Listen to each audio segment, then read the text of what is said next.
Kính chào quý vị khán thính giả của đài VNTV San Diego. Hôm nay Thái Hoàng Triều xin đến với quý vị và trong chương trình phỏng vấn của chúng tôi hôm nay có một khuôn mặt mới trong cái lĩnh vực chính trị mà chúng tôi muốn giới thiệu với quý vị, đó là cô Lan Jefferson.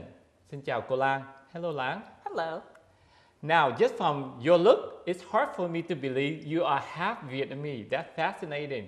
Can you tell me a little bit about your background or anything that you can remember about your childhood in Vietnam before you came to this country? Well, my name is Lan Elizabeth Jefferson, but my given name at birth was Nguyen Thi Chu. And I was born in Vietnam. I was born in the area near Sac Train and then transferred to Saigon. Sóc Trăng quý vị. Yeah. I was placed in 2 different orphanages. Okay.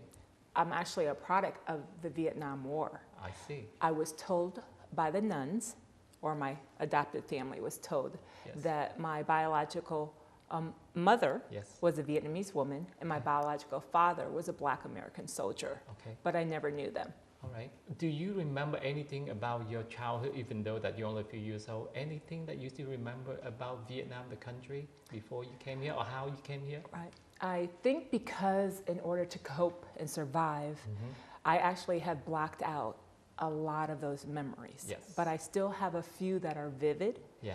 And I want to say it was about 2 or 3 of them. And I can remember a nun leading me up some steps, just small steps, and telling me to lay down on a mat. Yeah. And the mat was in a row with a whole bunch of other children. Right. And that was to go to sleep. Yeah. Another memory I have is that I was looking up and I could see an IV bottle or something dripping down. Okay. And that was the case probably of me in a hospital, in a hospital bed or a crib. I don't know what age I was, if I was a baby or if I was like 3 years old. Right.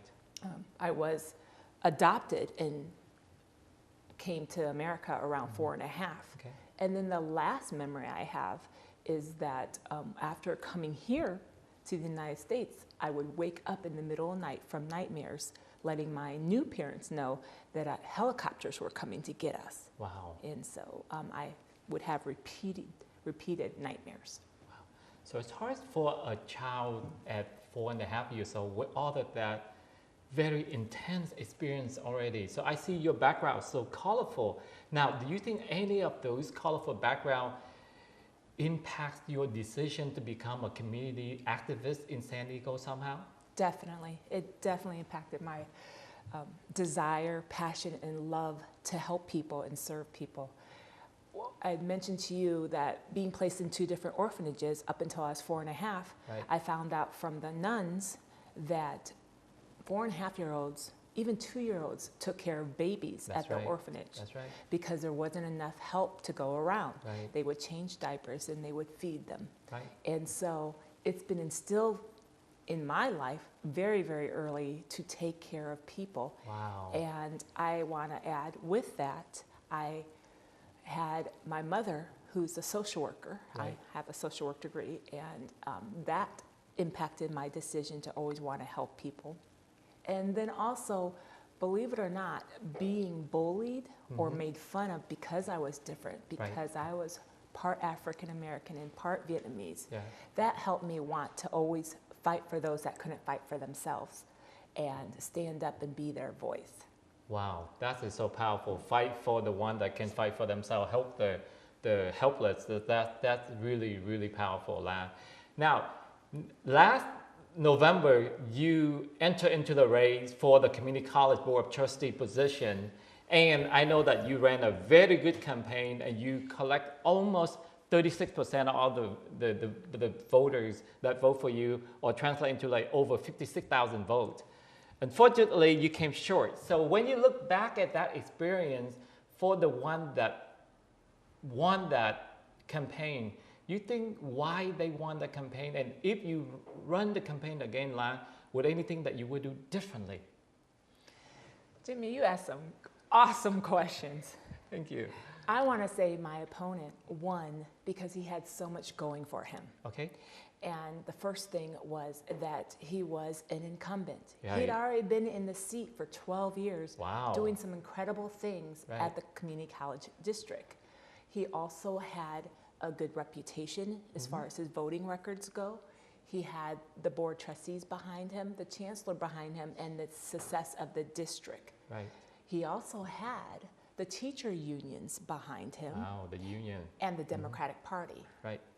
So those things I was going up against even before I put my name Right. on file with the Register of Voters. And because I didn't have things like that, along with name recognition, along with a lot of money, Right.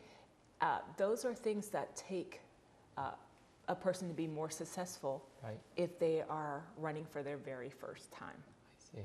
And a lot of people don't consider school board races and college board races that important. They may never even go down that far on the ballot. That's right. They're called down the ballot races. So they may not have even known I was running against the incumbent or Right. that my name was on that ballot. So that was against me too.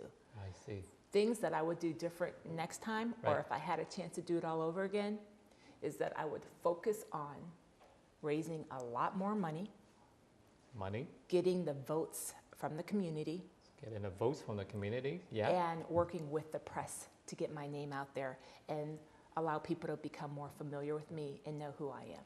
I see.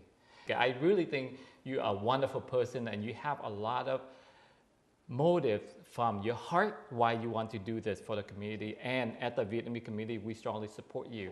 So one thing that I really want you to reach out to our younger Vietnamese American youth and add the lesson learned from that campaign. Is there any advice that you have for our younger generation that want to get involved with politics or want to become a community activist like yourself? Well, before I give some recommendations to our audience, Okay. I'd like to say that I was proud of the turnout, as Yes. you mentioned, and that is I was able to get people and my campaign team to vote, come out and vote on a non-presidential year. That's right. And they wouldn't have normally voted. And so when I was out in the communities meeting new people or voters, they said, I'm going to vote for you just because I had a conversation with you. So Right. I was happy that even today I can still find out and people let me know they voted for me. Wow. So I reached people who wouldn't have normally used their right to vote. That's right. And I think that's so important. I'd love to share that with our audience. That's right. But with today's young generation, I think it's very important to make sure you get involved now and early. By getting involved, I think it's so important to have mentors in Right. your life in the area and of the goals that you'd like to achieve. With that, I say never give up on your goals and always follow them. You are going to get distracted. Life is distracting.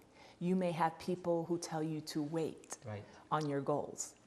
That's great advice, but you need to do what's in your heart. If you have that drive and passion to follow your dreams and goals, don't let anyone discourage you. Wow. And the number one reason I stepped out last year to run for this race is because I am a believer in God, and I was being obedient by stepping out on faith.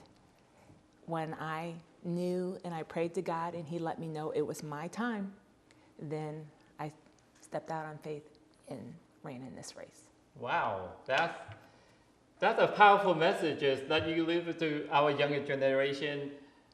Get out, get involved now. Don't wait until when you think you're ready or somebody else tell you're ready. Seek advice from a mentor and try to develop that relationship with a mentor who can coach you, can guide you. And also the last but not least is that never give up on your dream. Keep following your dream. Even you got knocked out, get back up. And the thing that can help you during those, unfortunate time is a strong faith, a strong belief in God, a strong belief in high up, and a strong belief in why we are here, right? Yes. That's wonderful. Dạ, kính thưa quý vị, thì Thái Hoàng Triều xin tóm tắt lại những cái lời khuyên nhủ của cô Lan đối với những cái em hay là những cái bạn sinh viên trẻ mà có cái mộng ước theo đuổi những cái sinh hoạt phục vụ cộng đồng hay là làm việc chính trị, thì thứ nhất cô Lan khuyên các bạn là nên phục vụ cộng đồng và bắt đầu là mình làm việc với cộng đồng ngay bây giờ, mình không phải chờ đợi tới cái ngày nào đó mà mình nghĩ là mình sẵn sàng. Cái thứ hai mà cô Lan xin giới thiệu và nhắn nhủ với tất cả các em, với các bạn là mình phải đi tìm một người cố vấn, tức là một người hướng dẫn, một người mà đã trải qua những cái việc đó rồi, người ta hướng dẫn, người ta dìu dắt mình. Và cái thứ ba nữa là cô Lan khuyên tất cả các bạn là nếu mà mình có một cái đam mê, mình có một cái khát vọng, thì mình đừng bao giờ mình từ bỏ cái khát vọng đó, hay là mình give up hết, tại vì nó có thể là rất là khó khăn. Nhưng mà nếu mà mình thật sự muốn là những cái chuyện đó mình làm, nhất là việc mình làm cho cộng đồng, thì quý vị hay là tất cả các bạn đừng bao giờ bỏ cuộc và đừng bao giờ nghĩ là mình sẽ không bao giờ thành công. Tại vì cổ là một cái ví dụ rất là điển hình là tất cả những cái niềm mơ, những cái giấc mộng đó mà cổ theo đuổi thì cổ tin tưởng là cổ sẽ thành công. Và với như vậy thì Thái Quỳnh Triều xin được dừng cái chương trình phỏng vấn của chúng tôi ngày hôm nay. Tạm biệt VNTV. Kính chào quý vị, cảm ơn quý vị.